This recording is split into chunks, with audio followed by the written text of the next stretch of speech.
Hello, crafty friends, and welcome back. I am playing along with Scraptember 2025 with the Scrappy Sisters, and today's prompt is hoarding. As a scrapbooker, yes, if you're a scrapbooker, you hoard things. And so there was a lot of things I could have chosen from, but I will say I have been avoiding this collection from 49 and Market. It's the Wanderlust Explorer collection. And I think it came out either last year or the year before. I could be wrong on that. I feel like it came out more recently, but I've been avoiding it. I purchased it because I wanted to use it on pictures for an Alaskan cruise that my husband and I have not gone on yet, nor have we booked it yet.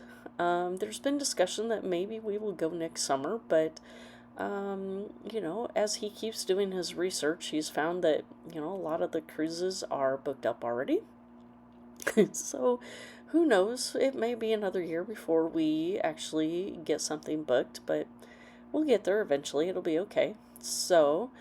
Um, so I decided to go ahead and break it out. That I'm like, something else just as beautiful will probably come along that will work for an Alaskan cruise album. So I decided to break into it and start using it. So here we go. So what I am documenting, I've dug down back into my heritage pictures.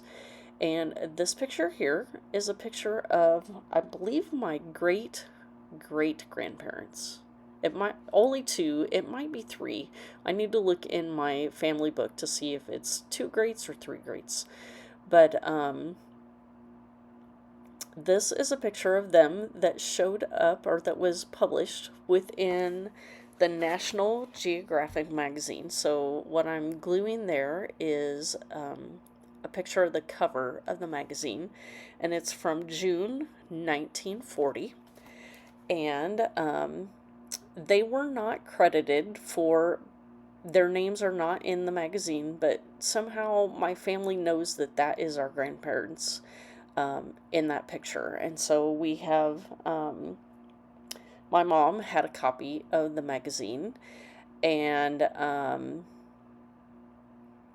so one year for Christmas that of course, it was way before, let's see, we would have been, I think it was before Hope was born, so at least 20 years ago. So I went out to, I'm sure it was eBay, and did a search trying to find copies of this magazine. And so I bought 4 copies, one for myself and one for my 3 sisters.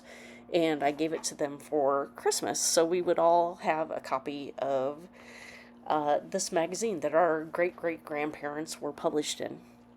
And so at the beginning you saw that the picture that I have is a picture that I took of the page that they are published on. Excuse me.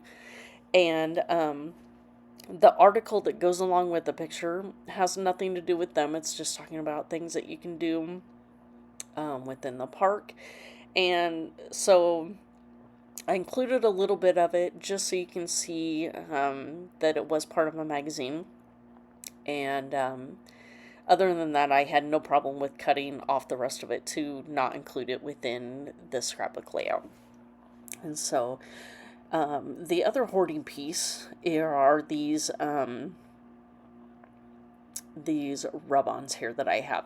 Those are actually from a very old, possibly a travel collection. It might have just been like a generic collection. No, it was some kind of travel collection, I think, because I think that rub-on with the suitcases and things, and then these rub-ons, I know they're several years old, and so I'm finally getting some of those used as well. And so that rub-on's going to move around. I'm going to move my overall design around a lot. I do decide to finally put that at the bottom of the layout and move everything upward. And so that's basically my hoarding items, that just the paper, the collection from the 249 a Market travel collections that I've had in my stash for a while. And so I started to put just a bit of temporary adhesive on the back, but then I remembered that I was making a pocket with my to house the picture of the cover of the magazine, and then I'm going to put my journaling on the back side of that picture that'll go behind the main one here. And so I'm trying to get all my spacing before I do the rub-on at the very bottom. So that was going to be my very first piece that I permanently put down, and then build everything around that. So here I'm just putting little tiny bits of adhesive so all of my bits stick together and I make sure everything fits together. And so I did play around with a lot of the flowers. Honestly, when I bought this collection, I did not think I would use the flowers, but it's hard to tell right now with the glare on the actual picture. But my great-great-grandma looked like she was kind of, I mean, back then they always wore dresses, and I think she has like a fancy hat on. And so, I don't know, somehow I just felt that the flowers were appropriate. So, and at one point I pull out a doily to use, and then realize that I already had the 3 doilies for my visual triangle and didn't need to add the additional one. So I took the extra one away. And so here I'm just kind of, this particular rub-on I'm going to put there, but I do decide to cut it in half, and I put that part up there, and then I'm going to fill in that little piece at the bottom of the compass there. So I think I'm getting close to where I am about ready to start gluing things down. And, tapping the fingers, so I'm thinking, and I know I'm trying to figure out something on that Polaroid, dark colored Polaroid on the right hand side there. And so I do finally come up with this particular rub-on there that it doesn't show up like bold and bright because it's being rubbed on a darker surface, but it does still show up, and it gives a little bit of texture back there. So here I have finally gotten to the point where I think I've got everything laid out, and I start gluing my various layers together. So I am using some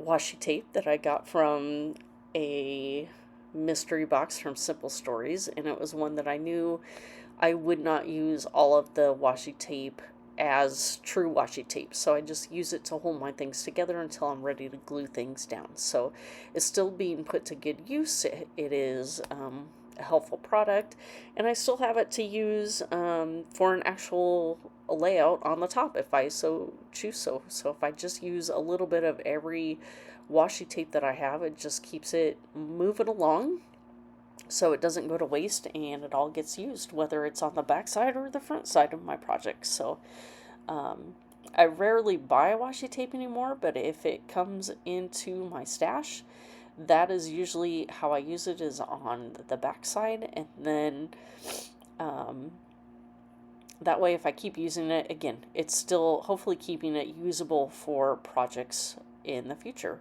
So the picture, here I am getting ready to stick down the big picture, and I'm making sure that my pocket has enough space so the picture will slide in and out. I do get my T-square ruler to make sure that I have the picture straight on the layout here, so that you can see my picture going in and out. And on the back side I will do the journaling. I probably will type that up and adhere that onto the back of the photo there.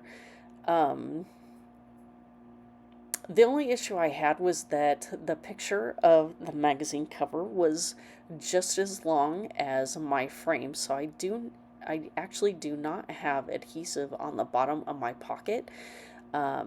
But I think I didn't put foam adhesive in there, so I think the pocket will be tight enough just to um, hold my photo and the journaling in there as needed. So again, I pulled my T-square ruler out to make sure that those chevrons going all the way across were approximately um, level all the way across. So that's what I'm checking there on both sides. Have that laid down there, so then once I glue that up, there we go. Now they match up all the way across there from the left to the right, even though they are two separate pieces and do not go all the way across. So get this ticket placed in there, and then the center part that talks about that this is actually more my title than the rub-on of that says something about let's just keep not lost, just exploring. But what I put on here is the quote that says the journey begins with what does it say? Something about the journey and begins with one step. It's late at night, I'm tired. Anyway, when we get to the close-up photos, you will see what the full title is. So here I'm just fiddling around with all the little flowers and different layers now that are going to go in each of the clusters there. But I do need to cover up that gap from where I have the rub-on and that extra little orange piece. I don't know what those are. I just used it as a pop of color, but I don't know if they're supposed to be wallets or like a, you know, piece of money. I honestly, I don't know what they are. That there's several of them in the laser cuts, and really I'm just kind of using it as a pop of color and a layering piece. So here is where I'm putting the tab onto my pull-out pocket picture here. And so there were two laser cuts that were exactly the same, and you can see that my picture actually does pop up above the laser cut photo frame, and I'm okay with that because it actually matches the that orangey rust color in the papers, so I didn't have any problem with it sticking out above higher than that pocket. So here I am. I did pull out the enamel dots or baubles and bubbles that they normally call their epoxy stickers, and just adding them in several different places here just to add some little scattering bits. And we are getting, well, we got a little bit here that I'm counting up, trying to decide if I'm going to do 3 places or 5 places, and I do ultimately decide on 5 because, you know what, let's just use all the dots. Let's use a lot of them. And then I had this chipboard piece that it moved around to a lot of different places on this layout, and this is where it finally ended up. So we are to the end of the layout here, showing you the close-up shots here, and if you have any questions for me, please feel free to leave those down below. I will have a playlist listed below of everyone playing along, and if you're new here, I wouldn't mind if you'd give me a subscribe, and if you like what you saw, give me a thumbs up. So thank you for stopping by. We will see you next time. Bye.